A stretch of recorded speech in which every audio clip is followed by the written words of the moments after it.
नमस्कार जय जगन्नाथ सांग माने आज पुणी गोटे नुआ रेसिपी को आपण मानक स्वागत करुच्ची। आज बहुत बढ़िया गोटे हेल्थी ब्रेकफास्ट बनाऊँगी। तो ये हेल्थी जलखियाटा माने बहुत जल्दी भी बनीज, बहुत इजी प्रोसेस। आपण माने घरे बनइबे, बड़ पिला समस्ते खाइबा को पसंद करेंगे आउ हेल्थी मध्य। तो चलतु वीडियो को पूरा लास्ट पर्यंत बनी रुहतु। केमिति बनाऊँगी मु गाजर रे रेसिपी आपण मानक सहित शेयर करी। तो चटनी बनवाई देखंतु मु मूंगफली नहीं गली माने चिना बादाम, तापर से मुझे फुटण डाली देदेली, तापर से रसुण देदेबा, कंचा लंका और अदा को मध्य काटिकी एथिरे देदेबा जेतिकी आपण माने राग खाउछन से हिसाब रे। सेथिरे आमे स्वाद अनुसार लुण देदेबा। आउ खट्टा पई आपण माने तेंतुली दे पारंती, किंतु वर्तमान तो कंचा आंबर सीजन चलची तो टिके कंचा आंब देदेबा। हल्का टिके खट्टा दरकार न पकेले मध्य चलिबो। तापर आमे सेटा को बाहर करदेबा। आउ पंच फुटण देकी सुखिला लंका भूसंग पत्र देकी फुटण देकी चटनीटा रखिबा। एईटा मु एबा आपण मान सहित शेयर करनी। वर्तमान चलतु मेन आमे जलखिया बनइबा। तो टिके ऑयल नै गली पान रे, सेथिरे टिके सोरिष देदेली, तापर जीरा पके देबा। सेथिरे टिके आमे हिंग देबा, जदि आपण मान पाखर अछि देबे, नहले ऑप्शन।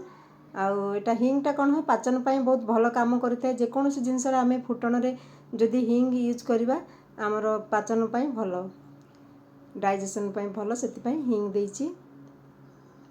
तापर एटा जीरा और सोरिष फुटई सारले आमे सेतिरे कंचा लंका पके देबा। जेतिके आपण माने राग खाउचंदी से हिसाब रे कंचा लंका नेबे। आ कंचा लंकाटा को टिके भाजीबा। मु सेतिरे गोटे पियाज को पूरा चुना चुना करी काटिकी रखिची। सॉरी पियाज और पियाज स्ट्रो ऑनियन जो नाड़ थिला सेटा मिसई की काटी देइची। तो सेटा को पके देबा। खाली पियाज थिले मध्य खाली पियाज को चुना चुना करी काटिकी पके पारिबे। तापर से गुडी को सब भाजी देबा लाल होला पर्यंत। देखंतु एटा भाजी हे गलानी। तापर आमे एठे देखंतु मु गाजर दीटा गाजर को पूरा एमती कोरिकी काटी देइची, माने नडिया कोरा जेमती करंती से टाइप रो ग्रेटर रे कर देइची। तो एटा पूरा कोराटा को आमे पके देबा गाजर रो। बहुत ही बढ़िया जलखियाटा बनिबो, बहुत टेस्टी लागिबो। आपण माने थरे बनेकी देखंतु। तापर आमे सेथिरे स्वाद अनुसार लूण दे देबा। देखंतु एटा एमती टिके भाजी देबा। आ एटा बहुत जल्दी भाजी हो जाई थाए, कम समय रे एटा रेडी हो जाई थाए। तापर देखंतु एथिरे मु कोन कोन मसला दउची। स्वाद अनुसार लूण दे देबा। तापर सेथिरे आमे गरम मसला हो जोटा आपण मानको पाखर थिबो, चिकन मसला गरम मसला आ सेटा टिके दे देबा। तापर आमे हळदी पाउडर टिके दे देबा। आपण माने जदि चाहिबे एथिरे आमचूर पाउडर को जदि खट्टा पसंद करछन देबे, किंतु मु देइनी। मु टिके चिकन मसला एथिरे पके देथिली।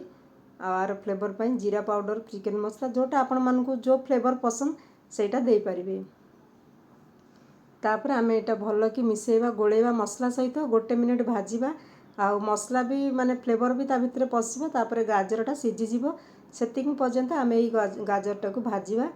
टिके मझरे घोड़े देबा, तापर पुणी चलेबा। एमती करिकी गाईटा को भाजिकी बाहर कर देबा। देखंतु बहुत बढ़िया भाजी होउची, तार फ्लेवर मध्ये बहुत बढ़िया आसलानी। तो एटा को अबे भाजिकी आमे साइड कर देबा। आ सांग माने आपण मानको जदि मोर ए रेसिपी भल लागुची लाइक कर दियंतु। जो माने नुआ अछंती प्लीज मो चैनल को सब्सक्राइब कर दियंतु। कोठु देखुचंती कोन भल लागला कोन नाही कमेंट कर परिबे। तो एटा भजा हे गला, बाहर कर देबा। आ एटा देखंतु बेटरटा काली हमर माने मु डोसा बनेथिली, सेती बेटर फ्रिज रखी देथिली। तो आज एटा बने दोची। तो बहुत बढ़िया देखंतु हमर बेटर रेडी हे गला। आ एथिरे भी स्वाद अनुसार लूण दे देबा टिके। मु एटा बाहर कर देथिली बेटरटा, लूण देइनी। तो देइके आमे माने जोटा आमे जो इडली डोसा करिया पई जो बेटर माने बाटी थांती सेटा रे ही बनेबा। तो एटा एबे लूण पके की मिसे देली। तापर देखंतु मु एटा इडली छांच नै जाईची। एथिरे टिके ऑयल देइकरी आमे पूरा चारियाडे पूरा लगे देबा। ऑयलटा को स्प्रेड कर देबा इडली छांच रे। आ एथिरे बहुत बढ़िया पूरा माने स्टफिंग वाला इडली बनि जिवो गाजर रो। आ बहुत टेस्टी लागिवो। आपण माने देखंतु इडली छांच रे मु टिके टिके ऑयल लगे देबी। आ एटा बनेबा। आपण माने डोसा टाइप रो माने पिठा टाइप रो मध्ये बने परिबे, किंतु एंती बनेला और बढ़िया किछि ऑयल फॉइल नै, पूरा स्टीम रे बनि जिवो हमर ए हेल्थी जलखियाटा। तापर आमे अल्प अल्प प्रथमे अल्प अल्प बेटर देबा।